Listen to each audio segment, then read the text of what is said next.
For 5 years, I secretly paid off my family's mortgage while they mocked me as too cheap to join their extravagant vacations. They had absolutely no idea I was the reason they still had a home, until... Quiet, almost a whisper at first, then building with intensity. Can you imagine pouring your heart, your savings, your entire life into protecting the people you love most, only to discover they were laughing at you the whole time, using your sacrifice as their personal ATM?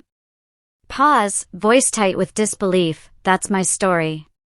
And for 5 agonizing years, I was the biggest fool alive, a secret wellspring of cash for a family that called me boring while they spent my money on lavish vacations and designer clothes. My name is Amber, and until today, I genuinely believed I was just being a good daughter. The responsible one, the frugal one, the boring one. That's what my sister, Jayla, certainly thought. Right now, she's perched on her marble kitchen island, swirling a mimosa, her perfectly manicured nails tapping against the glass as she rattles on about her upcoming influencer trip to Bali. You should really come with us this time, Amber, she cooed, oblivious. I mean, when was the last time you took a real vacation? I took a slow sip of my plain orange juice, because, naturally, someone had to be sober enough to drive Mom and Dad home. I forced a smile that felt brittle. I'm good. Got some big work projects coming up. Mom, busy adjusting her new, ridiculously expensive designer sunglasses, chimed in, always working. Honey, you're going to wake up one day and realize life passed you by. A bitter, internal sigh. If only they knew that every single month for the past 5 years, I'd been quietly transferring $2,400 of my carefully earned money just to keep their house from being taken away. We're talking nearly $150,000. My boring life choices? They were funding theirs. Speaking of passing by, Tanner, my brother, drawled, his arms slung lazily around his girlfriend, Julia. We're thinking about joining that Greece trip next month. The one you bailed on? Jayla snickered, a high, irritating sound.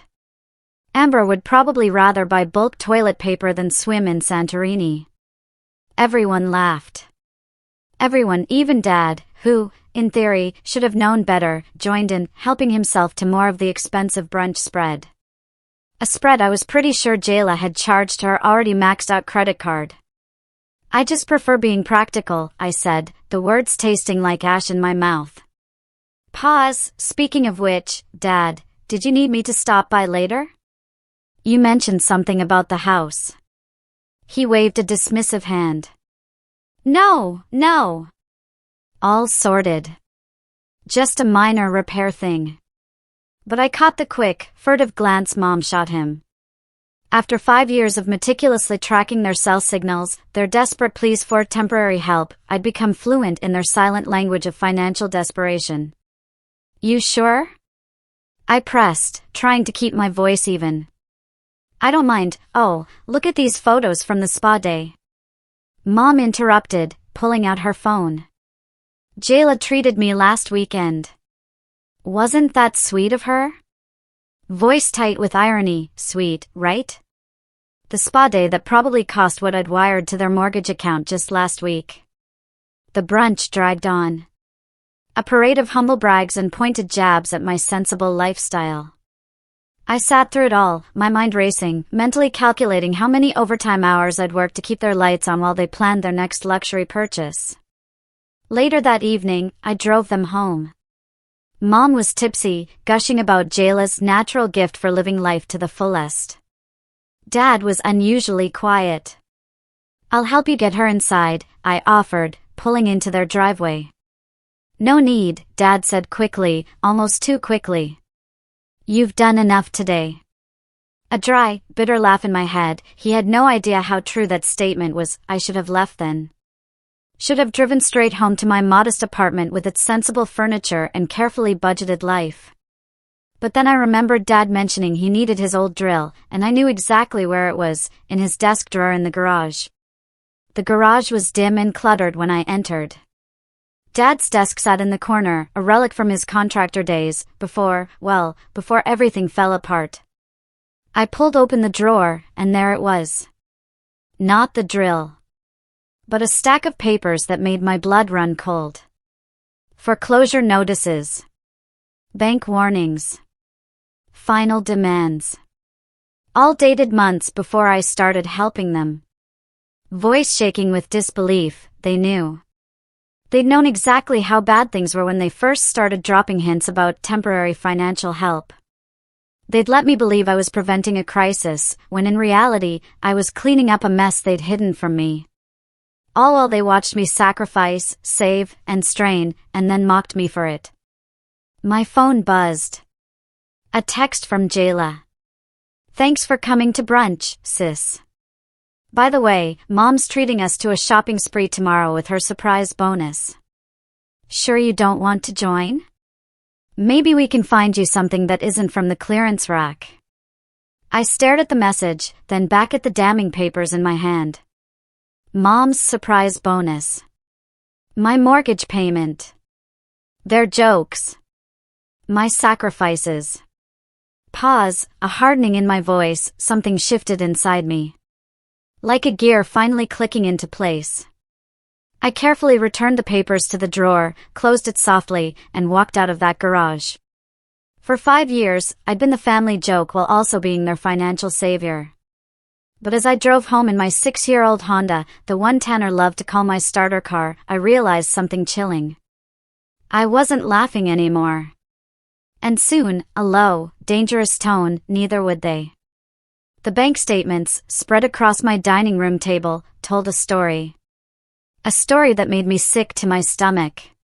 5 years of transactions, each one a stark reminder of how deeply I'd been played. Holy Violet, my best friend, Violet, gasped, adjusting her glasses as she examined the papers. She's a lawyer, seen her share of financial disasters, but even she looked stunned. Amber, this is methodical exploitation. I pointed to a series of transfers. Look at these dates. Every time I increased the payment amount, they made a major purchase within weeks. New car for Tanner. Jayla's emergency spa weekend. Mom's kitchen renovation. They were counting on your payments, Violet said, her lawyer voice creeping in now. Using them as guaranteed income while maintaining their lifestyle.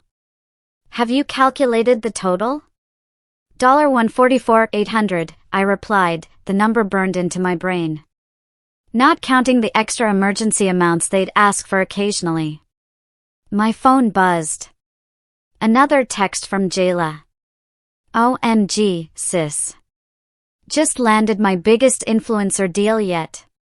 Taking Mom to Aspen next month with her bonus. Don't worry, we'll send pics. I showed Violet the message. Her expression darkened. Your mom's bonus is your money, isn't it? Has to be. She hasn't worked in 3 years. I sank into a chair, feeling the weight of it all. I feel so stupid. No, Violet said firmly. They're the stupid ones.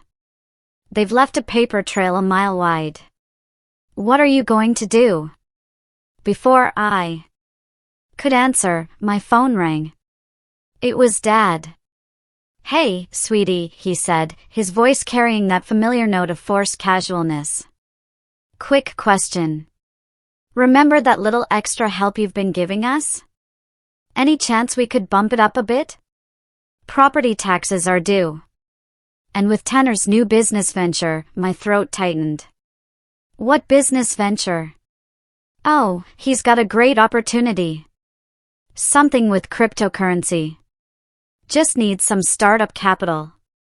I thought about the foreclosure notices. About Jayla's text. About 5 years of jokes at my expense. A sudden, firm decision, actually, Dad, I wanted to talk about the mortgage payments. Silence on the line. Then, now is not a good time, honey. Can we discuss this later? Your mother is calling me. The line went dead.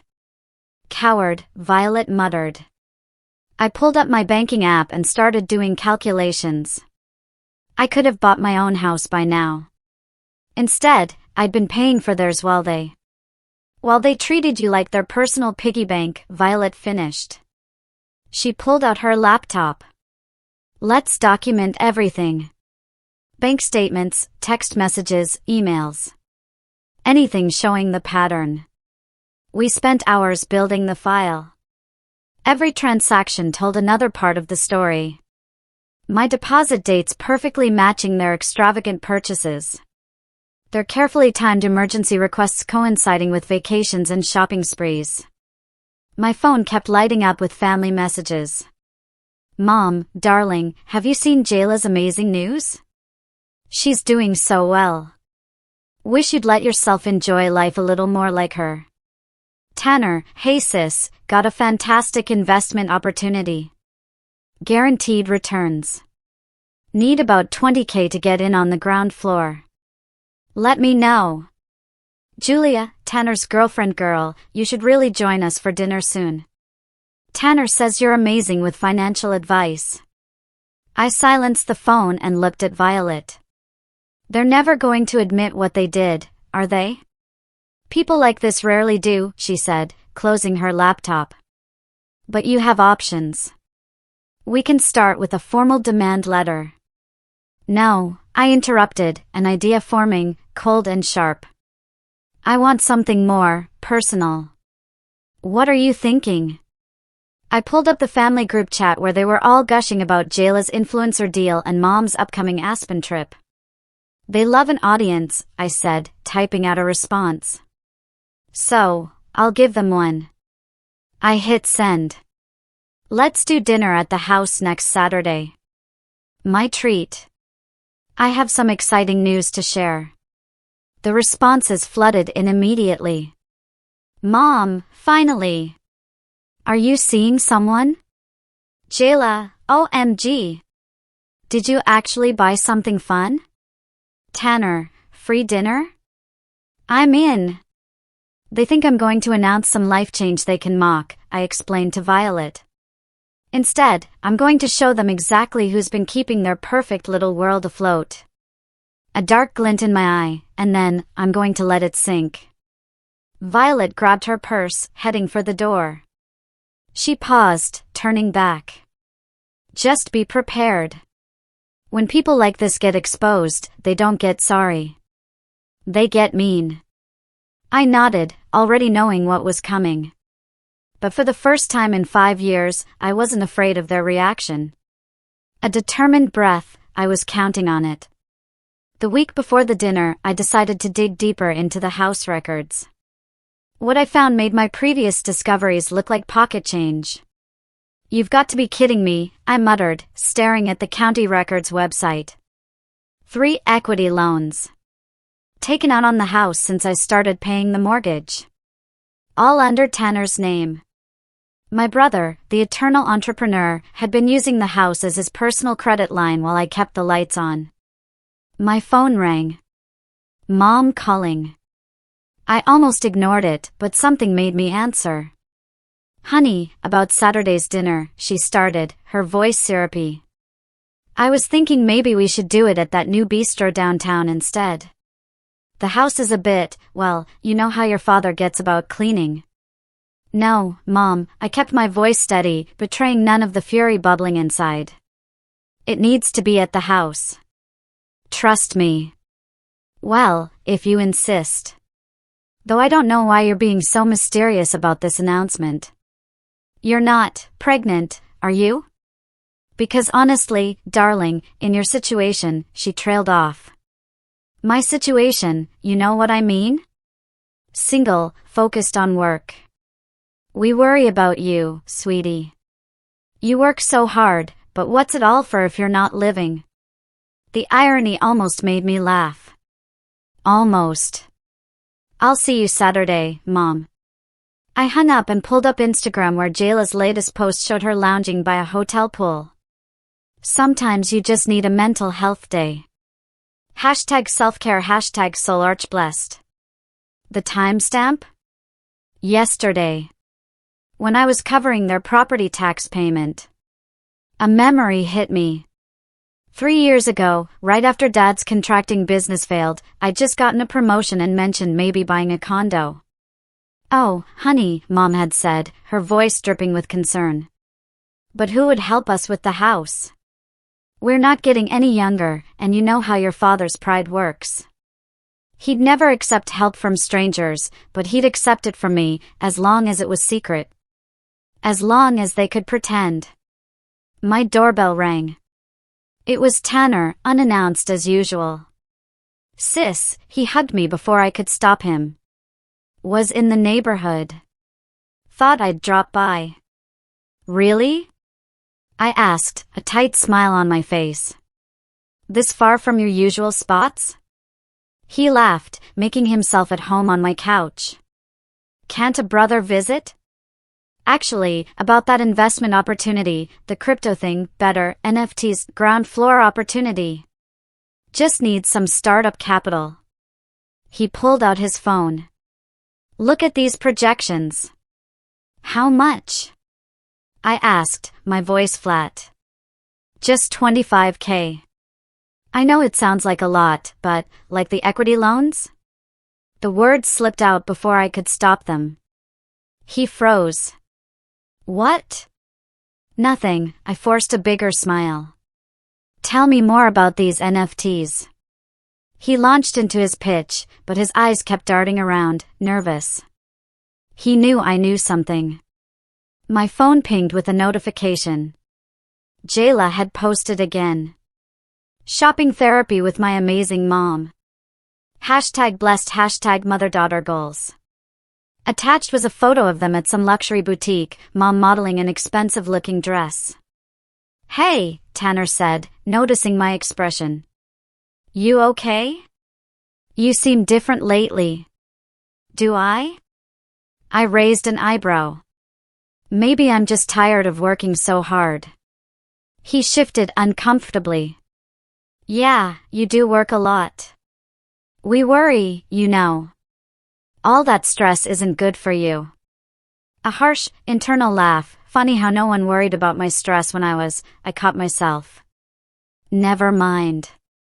About that investment, yeah, I'll think about it." His face lit up.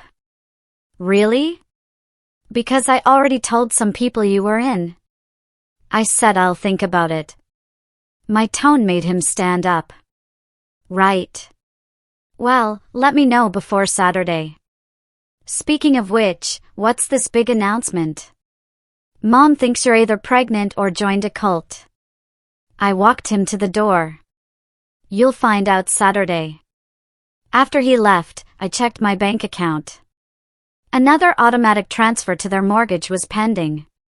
My finger hovered over the cancel button. Not yet. My phone buzzed again. A text from Julia. "Hey, future sis. Tanner mentioned you might be helping with his new business venture. You're such an amazing sister. Can't wait for Saturday." I thought about all the times I could have said no. All the times I almost did.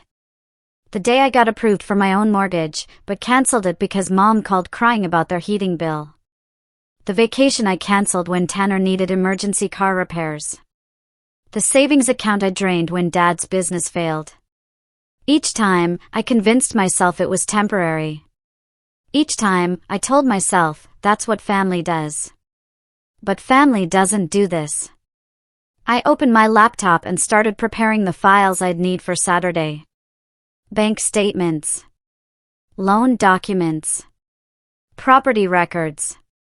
Every receipt. Every transfer. Every lie. They wanted an announcement? They'd get one. And this time, I wouldn't be the only one losing sleep over money. Amber? I looked up from my coffee, and for a moment, I forgot about Saturday's dinner, about bank statements, about everything. Because standing in front of me was Deacon. And he looked exactly the same as he did in college. "I thought that was you," he said, smiling. That crooked smile I used to dream about. "Mind if I join you?" I gestured to the empty chair at my cafe table. "Still taking your coffee black?" "Some things never change," he said, sitting down, setting his laptop bag aside. "Though some things do. Heard you're some hotshot senior auditor now. And you're still stalking my LinkedIn?" I teased. He laughed. Guilty. We're actually working in the same building.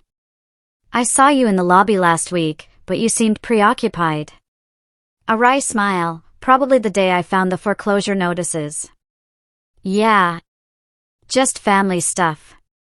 His expression shifted. Ah. The famous Blake family drama.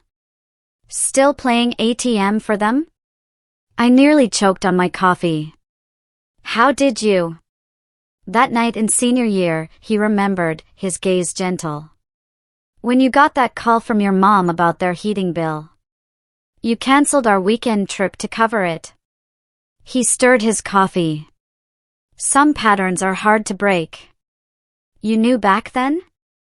My voice was barely a whisper. I knew you deserved better than being their safety net. Still do. Something about his directness, his memory of that specific, painful moment, broke something loose inside me. Before I could stop myself, I was telling him everything. The mortgage payments. The hidden foreclosure notices. The planned confrontation. Jesus, Amber, his knuckles were white around his coffee cup. That's not family. That's financial abuse. I know. I can't believe I let it go on so long. Because you're a good person. They weaponize that. He leaned forward. So, what's the plan besides this dinner showdown? I haven't thought past Saturday, honestly. Stop the payments, he said immediately. Cold turkey. Let them figure it out. But what? They think that's on them, not you. My phone buzzed. Tanner again. Sis, about that investment. Got some people really interested. Need an answer ASAP. Deacon read the message over my shoulder and scoffed. Let me guess. Crypto or NFTs? Both, apparently. Classic. You know what's worse than enabling them? Enabling them while they mock you for being responsible. He's right. I know he's right, but they're still my family. Are they? He caught my eye. Because from where I'm sitting, they're just people who share your DNA and drain your bank account. My phone buzzed again. Mom, this time. Darling. Need to finalize numbers for Saturday. Jail is bringing her new photographer friend to document your announcement. So exciting. They think I'm announcing something life-changing, I explained to Deacon. They have no idea. Oh, it'll be life-changing, all right, he grinned, a spark in his eyes. Just not in the way they expect. For the first time in weeks, I laughed. Really laughed. God, I've missed you. Missed you, too. He glanced at his watch. I should head back to work. But listen. He pulled out a business card, wrote something on the back. This is my personal number. If you need backup on Saturday, or just want to talk, call me. I took the card, our fingers brushing. Thanks, Deacon. And Amber, he stood, gathering his things. Whatever happens Saturday, remember you're not the bad guy here. They are. After he left, I sat there, turning his card over in my hands. My phone buzzed one more time. Tanner. Hey, since you're treating Saturday, mind if I bring a few potential investors? Great networking opportunity. Also, can you make it that pasta thing you do? Julia loves it. P.S. Still need that answer about the investment. Tick-tock. I stared at the message, feeling something shift inside me. The same brother who took out secret equity loans on the house now wants to bring investors to dinner. The same brother who mocks my boring job wants my money for his schemes. I picked up my phone and typed, "Sure, bring whoever you want. The more witnesses, the better." Then I pulled out my laptop and opened the folder labeled Saturday. Time to add a few more receipts to the pile. Because Deacon's right. I'm not the bad guy here. I'm just the one who's finally done playing nice. My finger hovered over the mortgage payment account. One click and I could stop it all now. A small, deliberate shake of my head, not yet. Let them have their last supper. Let them bring their photographers and investors and expectations. Let them think they still have me fooled. Saturday can't come soon enough. Everything's in here, Violet said, handing me a sleek black folder. Bank statements, property records, equity loan documents, text message screenshots, all chronological, all annotated. I even included a timeline of their purchases matched against your transfers. We were in her office, hours before the dinner. The folder felt heavy in my hands, weighted with 5 years of receipts and resentment. I still can't believe Tanner took out those equity loans, I said, flipping through the pages. 3 of them, Violet corrected. And guess what else I found? He's been subletting the pool house on Airbnb, pocketing the money while you pay the mortgage. My phone chimed. Mom. Honey, we invited the Petersons, too. Hope that's okay. They're dying to hear your news. The Petersons? Violet raised an eyebrow. They're country club friends. Mom's trying to turn this into a social event. I scrolled through more messages. She'd invited half the neighborhood. Perfect, Violet smirked. Bigger audience. My phone rang. It was Deacon. Just checking in, he said when I answered. Need any backup tonight? I think I've got it covered, but thanks. Call me after. I want to hear everything. After hanging up, I caught Violet's raised eyebrow. What? Nothing. Just nice to see you reconnecting with someone who actually cares about you. I checked my watch. 2 hours until dinner. I should go get ready. Wait. Violet pulled something from her desk. Wear this. It was a crisp white blazer. Elegant. Powerful. Your court blazer. You're presenting evidence, aren't you? Might as well look the part. At home, I laid everything out. Violet's blazer. The black folder. My laptop with all the digital copies. A small voice recorder, Violet's suggestion, just in case. My phone kept buzzing. Jayla, OMG, sis, my photographer friend is so excited. Should we do before and after shots of your announcement? Julia, can't wait to hear your news. Tanner says the investors are super interested in meeting you. Mom, darling, we're setting up the good china and I got champagne for after your announcement. I took a deep breath and started getting ready. Hair smooth and professional. Minimal makeup. Violet's blazer fit perfectly. The folder went into my laptop bag, along with a USB drive containing 5 years of digital records. I checked everything 3 times. One last text came through, from Dad. Your mother's very excited about tonight. Whatever you're planning, just be gentle with her. My hands shook as I read it. Asterisk, does he know?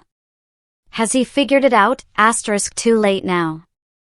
I grabbed my keys and headed out. The drive to my parents' house felt surreal, like I was watching someone else steer the car. Their driveway was already full of expensive vehicles.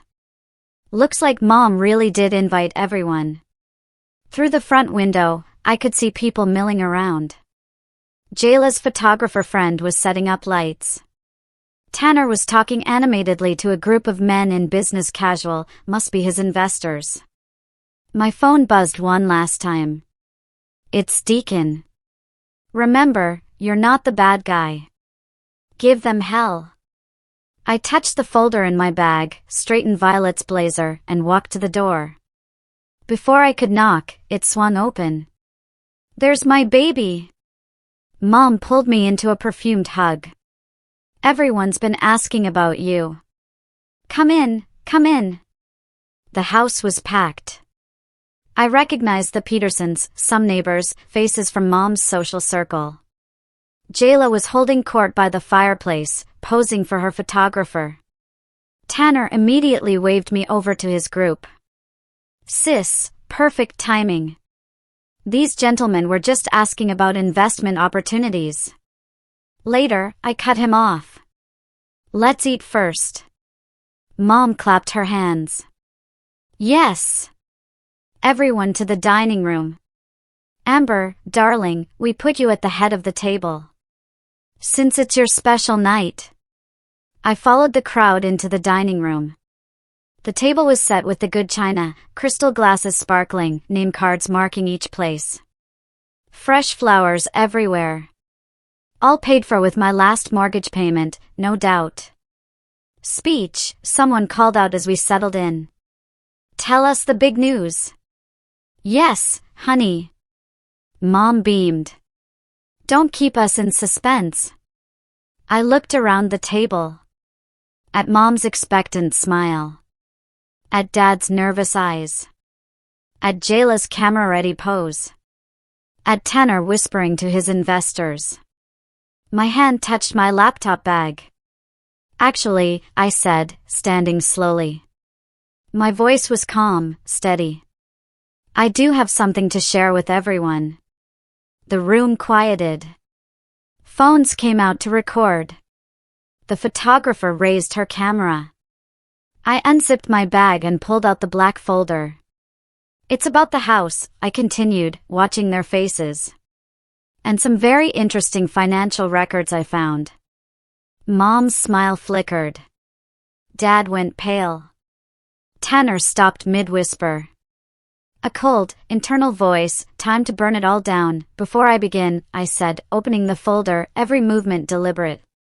I want to thank everyone for coming, especially the Petersons.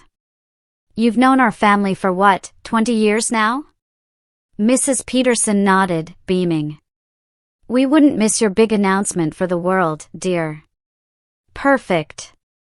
Then you'll appreciate this story. I pulled out the first document. It starts 5 years ago, with this foreclosure notice. The room went silent. Dad's hand tightened around his wine glass. Amber, Mom laughed nervously. Nobody wants to hear about boring paperwork. Tell them your news. This is my news. I placed the notice on the table. See, 5 years ago, I started paying the mortgage on this house. Every month, like clockwork. $2,400. Jayla's photographer kept snapping photos. I could see the exact moment realization hit my sister's face. But here's where it gets interesting. I continued, pulling out more papers. While I was keeping this roof over our heads, some fascinating purchases were being made. I started laying out bank statements, matching them with social media posts I'd printed. Here's my March payment, and here's Jayla's Aspen trip that same week. April payment, Mom's kitchen renovation. May payment, Tanner's new car. Amber, stop this right now. Mom hissed, her face flushed. But I'm not done. My voice unwavering, oh, and these are special.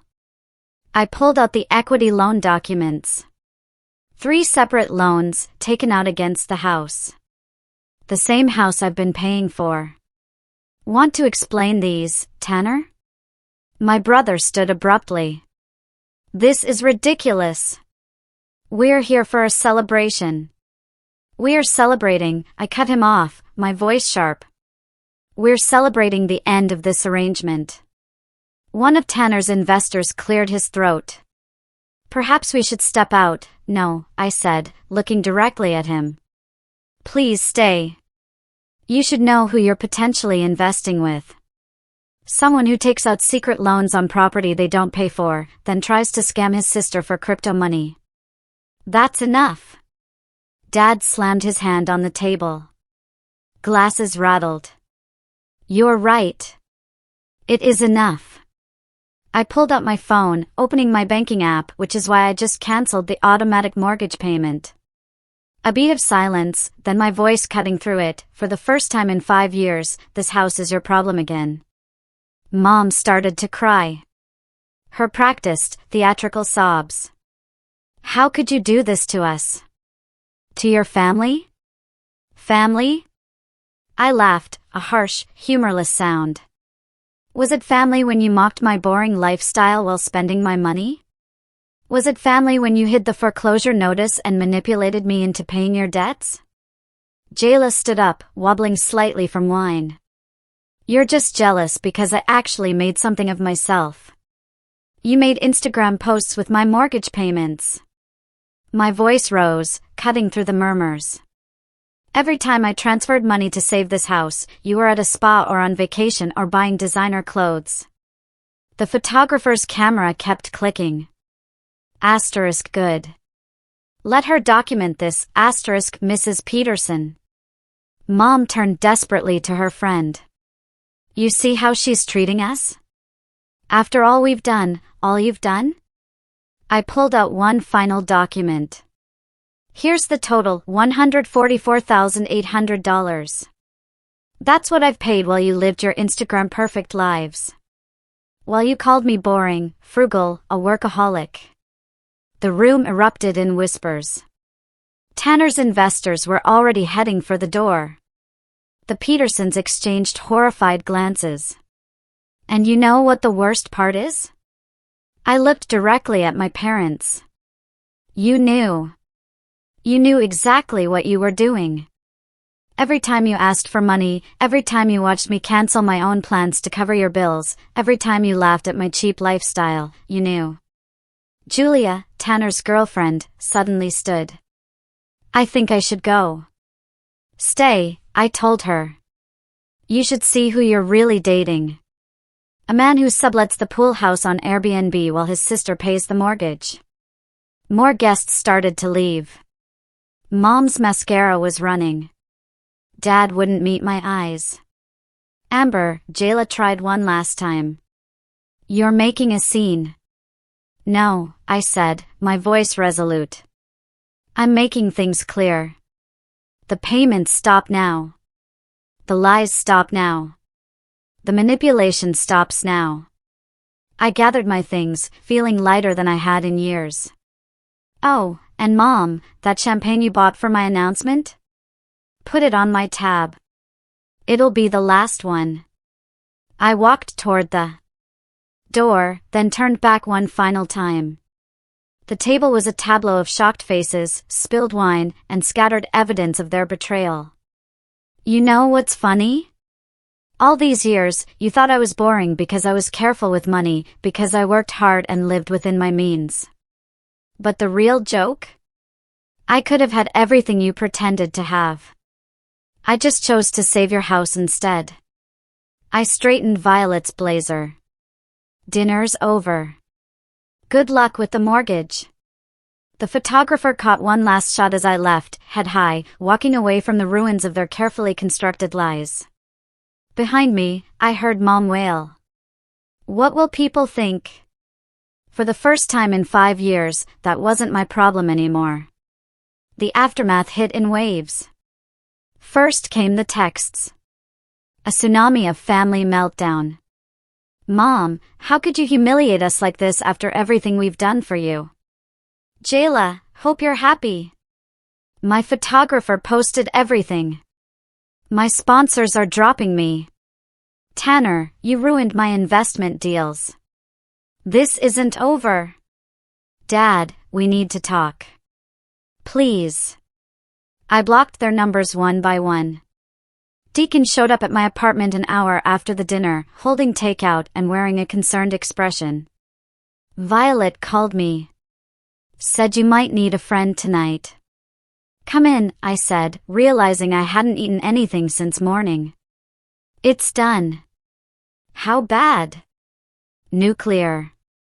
I took the food container he offered. Mom cried. Dad raged. Jayla's sponsors are apparently reviewing their contracts. Tanner's crypto investors fled. Good, he said, sitting beside me on the couch. They deserved worse. My phone kept lighting up with notifications. Emails now, since they couldn't text. Mom, your father's blood pressure is through the roof. If anything happens to him, it's on your conscience. Jayla, my social media manager quit. Thanks for destroying my brand, sis. Julia, how could you do this to Tanner? He trusted you. They're still trying to make me the villain, I told Deacon, showing him the emails. Block those two, he said, his voice firm. They had 5 years of chances to do the right thing. A knock at the door made us both jump. It was Violet, looking fierce in her court suit. Came straight from work, she said, striding in. The photographer posted the whole thing online. It's spreading fast in your parents' social circle. How bad? I asked. She pulled out her phone, showing me a local community Facebook group. There are already dozens of comments. Can't believe the Blakes did this to their own daughter. No wonder they always had money for the country club. Those poor investors Tanner almost scammed. Your mom's bridge club is particularly vocal, Violet said, almost gleefully. Apparently, she bragged last week about her upcoming Aspen trip. They're not happy learning where that money came from. My laptop pinged. An email from work. My hands shook as I opened it. What is it? Deacon asked. Tanner, I read aloud. He's telling HR I hacked the family finances, trying to get me in trouble at work. Forward that to me, Violet said immediately. I'll handle it. We have documentation proving every payment was legitimate. Another knock. This time it was Dad, looking older than I'd ever seen him. Amber, please, he started, but Deacon stepped between us. She's not available, he said firmly. I'm her father. No, I said, finding my voice suddenly steady and clear. You're my former landlord, and I've moved out. Dad's face crumpled. The bank called. Without your payment, not my problem anymore. After he left, I sank onto the couch between Deacon and Violet. I need to get out of here for a while. Clear my head. Use my beach house, Violet offered. Take a week. Let the dust settle. I'll drive you, Deacon added quickly. My phone buzzed one last time. An Instagram notification. Jayla's photographer friend had posted the dinner photos with a lengthy caption, Tonight, I witnessed a powerful moment of family truth. A story about financial abuse, gaslighting, and one woman's courage to expose it all. To the sister who funded their lifestyle while they mocked her choices, you're my hero. Hashtag sharp family drama, hashtag cut justice, hashtag the receipts never lie. The post was going viral. Pack a bag, Deacon said, reading over my shoulder. You need space from this circus. While I was throwing clothes into a suitcase, Violet handled the logistics of my temporary escape. She called my boss, explaining the situation, set up mail forwarding, arranged for my apartment to be watched. One last thing, she said, pulling out her laptop. Want to see the house listing? What house listing? Your parents'. They posted it an hour ago. Urgent sale. Immediate possession. Possible. I looked at the familiar facade. The manicured lawn I helped pay for. The pool house Tanner secretly rented out. You know what's weird? I zipped up my suitcase. I don't feel guilty anymore. Deacon took my bag. That's because you're free. As we headed to his car, more emails flooded in. Flying monkeys deployed by my family. How could you do this to your mother? Family matters should stay private. You've destroyed them. But for the first time in 5 years, their words had no power over me. Ready? Deacon asked, holding the car door. I looked back at my apartment, then at my phone, showing the endless stream of family fallout. Yeah, I said, deleting the emails without reading them. I'm ready to live my own life. The car pulled away, and I didn't look back. Let them deal with their mortgage, their reputation, their consequences. I'd paid enough. The beach house became my sanctuary. But karma doesn't take vacations. Your story is trending, Violet told me over FaceTime. Someone posted it on Reddit. The comments are overwhelming. I was sitting on the deck watching waves crash while Deacon made coffee inside. How bad? I asked. Not bad for you. People are calling you a hero. Your family, though, she winced. The internet is not kind to financial abusers. My laptop chimed with a new email. From Jayla's biggest sponsor. Dear Miss Blake, we're reaching out regarding your sister's influencer contract. Given recent events and evidence of financial misrepresentation, we're terminating our partnership effective immediately. That's the third one today, I told Violet. Apparently, authenticity matters in influencer marketing. Speaking of authenticity, she said, have you seen the house listing updates? I pulled up the real estate site. The price had dropped twice already. The description now read, motivated sellers.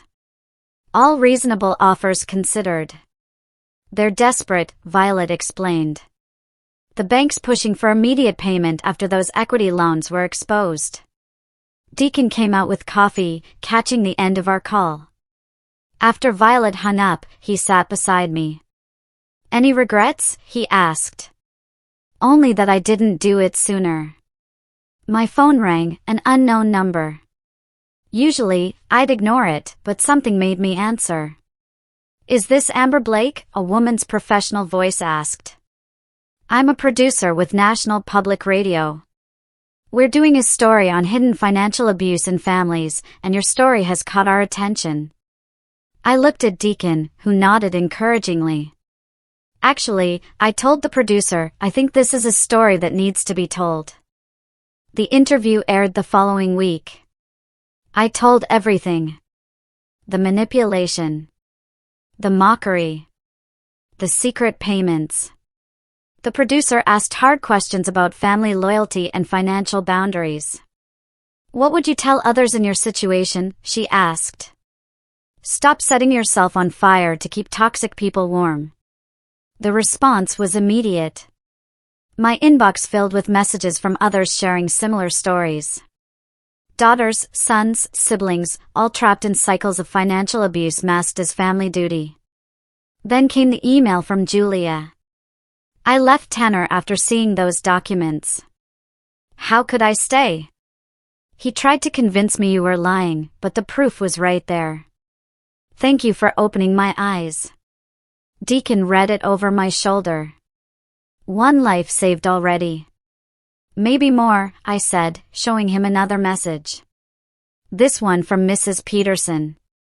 Dear Amber, I've known your parents for 20 years. Play bridge with your mother every Thursday. After your revelation, I started questioning things. How many others have they manipulated? How many loans have they taken? I've spoken with the club board. Your mother's treasurer position has been reviewed. The house sold, well below market value. I heard about it from the real estate agent herself, who reached out specifically to tell me, your brother tried to block the sale, claiming partial ownership through those equity loans. The bank shut that down fast. Thought you should know karma's real. Deacon brought me more coffee, then hesitated. Your dad called my office today. My stomach tightened. What did he want? To know if you'd reconsider. Said they've learned their lesson. He sat next to me. I told him lessons don't count if you're only sorry because you got caught. I checked my email one last time before bed. There's a message from a journalist. Your story has sparked an important conversation about financial abuse in families. Would you be interested in contributing to a book about setting healthy monetary boundaries? I thought about all the others out there, silently paying family bills while swallowing their pride. All the secret ATMs being drained by guilt and manipulation. Yes, I replied. I would. Deacon read my response and smiled. From victim to advocate. Nice plot twist. Speaking of twists, I pulled up my banking app. Look what I can afford now that I'm not paying someone else's mortgage. The down payment for my own house sat there, growing instead of shrinking. My money, my choice, my future. Ready to go house hunting? He asked. Actually, I closed the laptop. I think I'll enjoy renting a little longer, build my savings, travel some, live the life they said I was wasting. My phone buzzed one last time. A text from Violet. Your mom's bridge club is using your story as a warning tale. Don't pull an Amber is apparently their new code for catching someone in a financial lie. Thought you'd appreciate the irony. I do appreciate it. Just like I appreciate the waves crashing outside, the coffee growing cold beside me, and the man who helped me find my voice sitting close enough to touch. You know what's funny? I told him.